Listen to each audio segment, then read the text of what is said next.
নমস্কার। তাহলে কি বিধানসভা নির্বাচনের আগের শেষ মুহূর্তে এসে বিজেপি ঐতিহাসিক ভুলটা করেই ফেলল?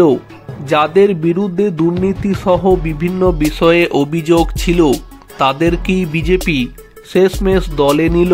তবে অনেকেই বলছেন দলে যখন নিয়ে ফেলেছেন তখন এই সমস্ত নেতা নেত্রীদেরকে অন্তত বিজেপি যেন প্রার্থী কিংবা গুরুত্বপূর্ণ কোনো দায়িত্ব যেন না দেয়।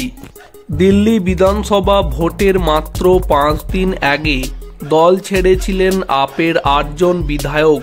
24 ঘন্টার মধ্যে তারা যোগ দিয়েছেন বিজেপিতে। অরবিন্দ কেজরিওয়ালের প্রতি অনাস্থা প্রকাশ করে তারা দল ছেড়েছিলেন। এই 8 জনের গন্তব্য কোথায় হবে তার একটা আন্দাজ আগেই করা গিয়েছিল, আর ঠিক সেটাই সত্যি হলো।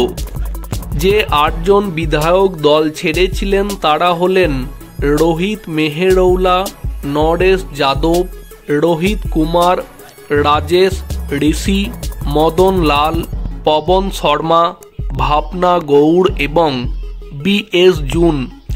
এদের মধ্যে ভাবনা তার ইস্তফাপত্রে অরবিন্দ কেজরিওয়ালকে উদ্দেশ্য করে স্পষ্ট লিখেছিলেন, আপনার প্রতি বিশ্বাস হারিয়েছি। দলের প্রতিও। তাৎপর্যপূর্ণ বিষয় হলো আপ এবার 20 জন বিধায়ককে টিকিট দেয়নি, এরাও সেই দলে।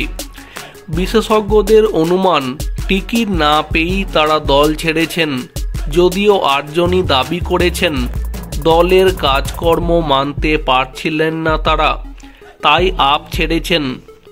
পদত্যাগী বিধায়করা বলেছেন আম আদমি পার্টি তাদের নীতিবোধ হারিয়ে ফেলেছে। যে নীতি নিয়ে দল শুরু হয়েছিল তা আজ আর নেই। এখন দুর্নীতির আঁকড়া হয়ে গেছে দলটি, সেই কারণেই তারা পদত্যাগ করতে বাধ্য হয়েছেন।